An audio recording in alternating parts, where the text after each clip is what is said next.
En la primavera de 1945, mientras los ejércitos aliados cruzaban el Rin y el Ejército Rojo aplastaba los últimos reductos defensivos al este de Berlín, los ingenieros de la Luftwaffe seguían trabajando.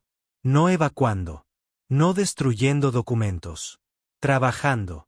En túneles excavados bajo las montañas de Turingia, en hangares camuflados entre bosques de pinos bávaros, en instalaciones que los mapas aliados aún no habían identificado, un arma tomaba forma. Una aeronave que no debía despegar jamás como avión de combate convencional. Debía despegar como el último acto desesperado de un régimen que prefería arrastrar a Europa entera al abismo antes que rendirse. Su nombre técnico era Inkel E-162. Pero los pilotos que lo volaron, aquellos que sobrevivieron para contarlo, lo llamaban de otra manera.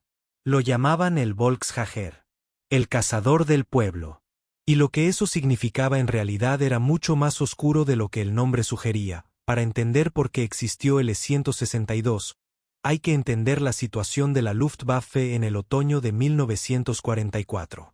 No era simplemente una fuerza aérea en declive. Era una institución al borde del colapso total.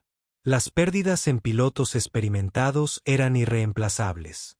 El combustible de aviación escaseaba de forma catastrófica debido a los bombardeos aliados sobre las refinerías de Ploiești y las instalaciones sintéticas de combustible en Alemania. Los cazas convencionales, los Focke-Wulf 190 y los Messerschmitt 109, seguían siendo máquinas capaces en manos de pilotos experimentados, pero esos pilotos ya no existían en número suficiente. Y en el horizonte, los bombarderos aliados seguían llegando. Miles de ellos. Cada día. El Reichsluftfahrtministerium, el Ministerio de Aviación del Reich, tomó entonces una decisión que en cualquier análisis racional habría sido imposible de justificar. En lugar de consolidar recursos en plataformas probadas, en lugar de priorizar la formación de pilotos o la producción de combustible, optaron por diseñar, construir y desplegar en combate un caza de reacción completamente nuevo en menos de 90 días. 90 días desde el primer boceto hasta el primer vuelo de producción. Era una apuesta suicida disfrazada de solución técnica. Y lo más sorprendente de todo es que casi funcionó. La especificación oficial se emitió el 8 de septiembre de 1944. El plazo para el primer prototipo volador era el 1 de diciembre del mismo año. El objetivo de producción inicial era 1000 unidades al mes.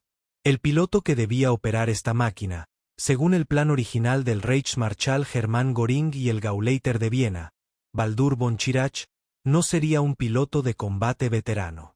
Sería un miembro de las juventudes hitlerianas con apenas unas pocas horas de vuelo en planeadores. Eso, por sí solo, dice todo lo que necesitas saber sobre el estado mental del liderazgo nazi en sus últimos meses. La empresa Inkel, con sede en Rostock pero con instalaciones de diseño y producción dispersadas por toda Austria y el sur de Alemania debido a los continuos bombardeos aliados, presentó la propuesta ganadora el 15 de septiembre de 1944.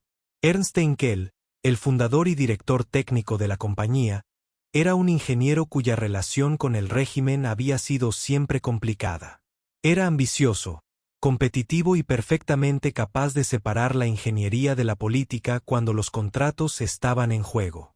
Su equipo, liderado por el ingeniero jefe Karl Schwarzler junto con los diseñadores Siegfried Gunther y Walter Gunther, había estado trabajando en conceptos de aviación a reacción desde antes de que la guerra comenzara. Ahora tenían 90 días para convertir esos conceptos en metal volador. La configuración elegida fue radical incluso para los estándares de 1944. El E-162 sería un monomotor de reacción con el motor montado sobre el fuselaje, encima y detrás de la cabina del piloto.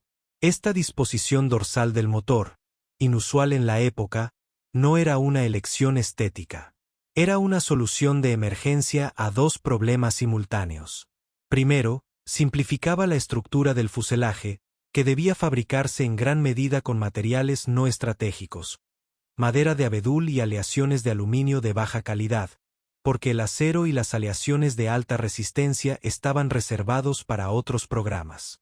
Segundo, El motor en posición dorsal permitía una entrada de aire más directa y eficiente sin complicar el diseño de un tren de aterrizaje retráctil que, dadas las limitaciones de producción, tenía que ser lo más simple posible. El motor elegido fue el BMW 003, designación completa BMW 003A1, un turborreactor axial de 8 etapas capaz de generar 800 kilogramos de empuje. No era el mejor motor disponible. El Yankees Humo 004, que impulsaba al Messerschmitt Me-262, era más potente y más fiable. Pero el Humo 004 requería materiales más escasos y una mano de obra más especializada. El BMW 003 podía fabricarse más rápido, con trabajadores menos cualificados, en instalaciones más pequeñas. En el contexto de 1944, eso lo hacía invaluable, aunque sus limitaciones técnicas serían una fuente constante de problemas a lo largo del programa. El primer prototipo, designado E-162V1, estuvo listo para su primer vuelo el 6 de diciembre de 1944, 5 días después del plazo establecido. El lugar fue el aeródromo de Wechert, en las afueras de Viena. El piloto de pruebas era Flugkapitän Gotthard Peter, un aviador experimentado con cientos de horas en aeronaves de alto rendimiento. No era exactamente un piloto de planeador de las juventudes hitlerianas, pero los responsables del programa habían tenido el suficiente sentido común para reconocer que el primer vuelo de un prototipo completamente nuevo requería algo más que entusiasmo juvenil. Lo que sucedió ese día en Wechert fue, en cierta medida, un resumen en miniatura de todo el programa E-162. El avión despegó sin problemas. Aceleró con una energía que sorprendió incluso a quienes lo habían diseñado. A baja altitud, alcanzó velocidades que ningún caza convencional de la época podía igualar. Por un momento breve, glorioso y completamente engañoso, pareció que el plan imposible podría funcionar. Entonces, durante una pasada de baja altitud a alta velocidad frente a los observadores en tierra, el borde de ataque del ala derecha comenzó a separarse del fuselaje. El adhesivo utilizado para unir los paneles de madera había fallado. No era un fallo menor. Era una avería estructural catastrófica en vuelo. El E-162V1 se invirtió, perdió el control completamente y se estrelló contra el suelo. Gotthard Peter murió en el impacto. Lo que hace que este accidente sea históricamente revelador no es el accidente en sí, sino lo que ocurrió después. El programa no se detuvo. No se ordenó una revisión de seguridad exhaustiva. No se cuestionó la especificación de 90 días ni el uso de adhesivos de madera en una aeronave supersónica de combate. La producción continuó. Los plazos se mantuvieron.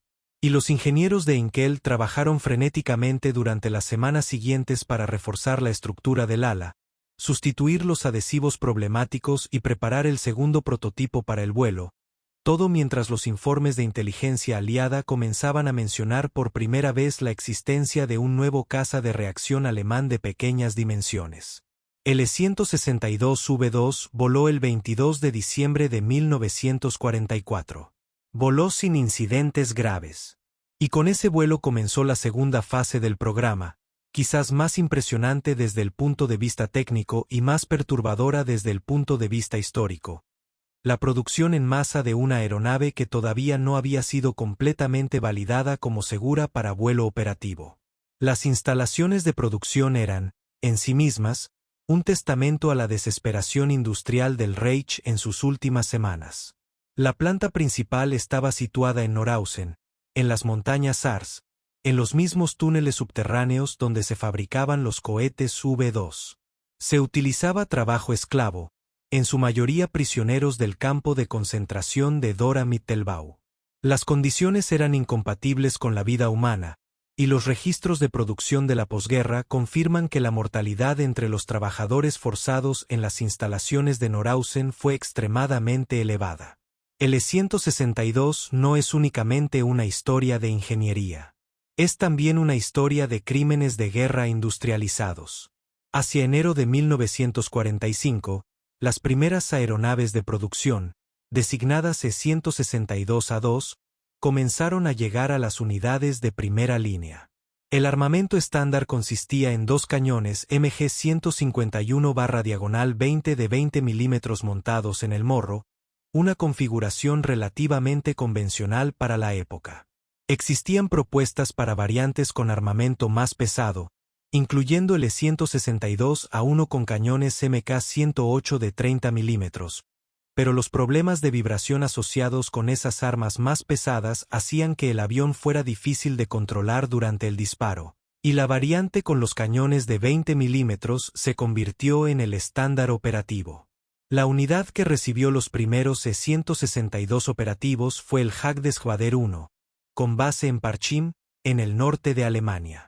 El comandante del grupo era el Oberst Herbert Ihlefeld, un veterano con más de 130 victorias confirmadas. Ihlefeld entendía perfectamente las limitaciones del avión que le habían asignado.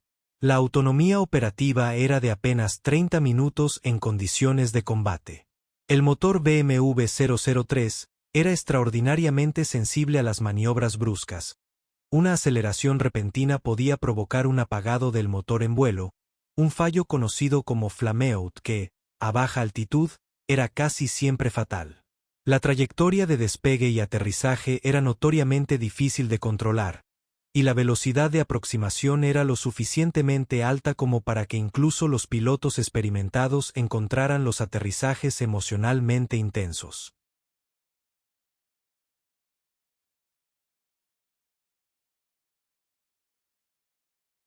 Medias.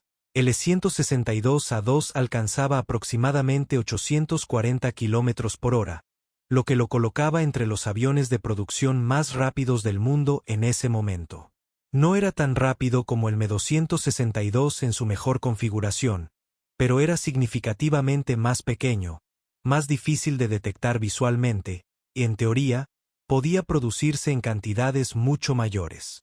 Los pilotos que lo volaron en aquellas semanas finales de la guerra dejaron testimonios que son fascinantes en su ambivalencia. Muchos describían el E-162 como inherentemente nervioso, un avión que nunca dejaba al piloto completamente relajado. El centro de gravedad era delicado. Las superficies de control respondían de forma diferente a distintas velocidades. A velocidades muy altas, había tendencia al Dutch roll, una oscilación combinada en balanceo y guiñada que en condiciones extremas podía volverse incontrolable. Modificaciones posteriores, incluyendo la adición de Liebpischören, pequeñas aletas en los extremos de las alas barridas, mejoraron este comportamiento, pero no lo eliminaron completamente. Y sin embargo, algunos pilotos describían momentos de vuelo en el E-162 con algo parecido al asombro. A velocidades de crucero en altitudes medias, con el motor funcionando correctamente y el tiempo favorable, era una máquina de precisión inquietante. Silencioso comparado con los cazas de pistón. Increíblemente suave en condiciones estables. Capaz de alcanzar formaciones de bombarderos aliados en un tiempo que hacía obsoletos todos los procedimientos de intercepción convencionales. El problema fundamental que ninguna mejora técnica podía resolver, era el tiempo. El tiempo que la guerra le quedaba al Reich. El tiempo que los pilotos tenían para entrenarse en una aeronave que requería mucho más que unas pocas horas en planeadores. El tiempo disponible para resolver los fallos mecánicos que seguían apareciendo en las aeronaves de producción temprana. En abril de 1945, el JG-1 realizó algunas misiones de intercepción documentadas con el E-162, aunque el número exacto de victorias confirmadas en combate sigue siendo objeto de debate entre los historiadores. Las fuentes alemanas y aliadas de la posguerra no siempre coinciden, y la confusión del periodo final de la guerra hace que la verificación independiente sea extremadamente difícil en muchos casos. Lo que sí está documentado con claridad es que el E-162 no cambió el resultado de la guerra. No podía haberlo cambiado. Incluso si se hubiera producido en los números inicialmente proyectados, incluso si los pilotos hubieran estado adecuadamente entrenados, el colapso logístico del Reich en la primavera de 1945 habría hecho imposible su operación sostenida. Los aeródromos estaban siendo bombardeados sistemáticamente. El combustible de aviación era prácticamente inexistente. Las comunicaciones entre unidades funcionaban de forma intermitente. Y los pilotos, esos pilotos jóvenes de las juventudes hitlerianas que en el plan original debían operar el Volkshager, nunca recibieron el entrenamiento adecuado. El plan para convertir adolescentes con experiencia en planeadores en pilotos de caza a reacción en cuestión de semanas fue, desde el principio, una fantasía que ningún ingeniero podía hacer realidad. Cuando los ejércitos aliados avanzaron hacia los aeródromos del norte de Alemania en abril y mayo de 1945, encontraron E-162 en estados diversos de ensamblaje, preparación y abandono.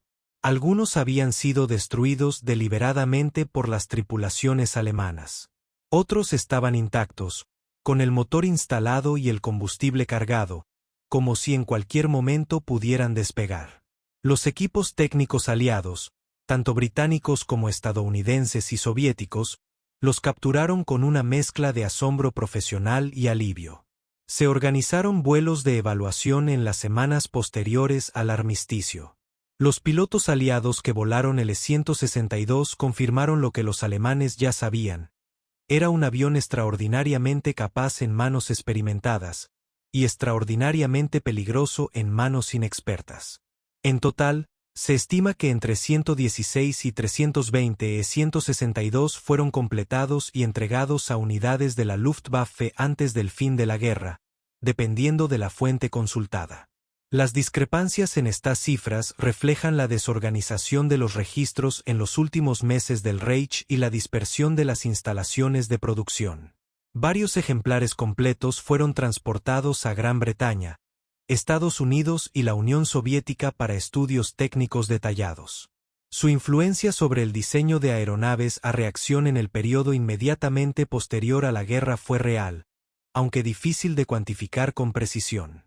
Lo que queda cuando se retiran los capas de propaganda, tanto la propaganda nazi que lo presentó como el arma definitiva como la narrativa aliada que durante décadas minimizó su importancia técnica, es una imagen más compleja y más honesta.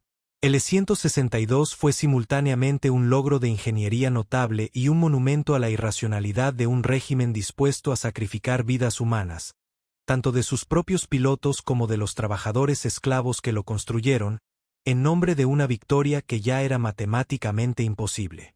Los ingenieros que lo diseñaron sabían que estaban haciendo técnicamente.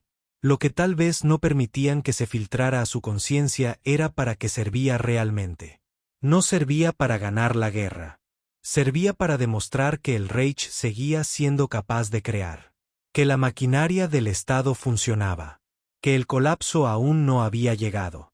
Era, en el sentido más preciso del término, un arma psicológica dirigida tanto hacia adentro, hacia la propia población alemana y el liderazgo nazi, como hacia afuera, hacia los aliados. Y en ese sentido, quizás más que en ningún otro, el E-162 Volkshager es el avión que mejor representa los últimos meses del Tercer Reich. Brillante en sus detalles técnicos, fundamentalmente incoherente en su concepción estratégica, y construido sobre una base de sufrimiento humano que ninguna velocidad en vuelo podía redimir.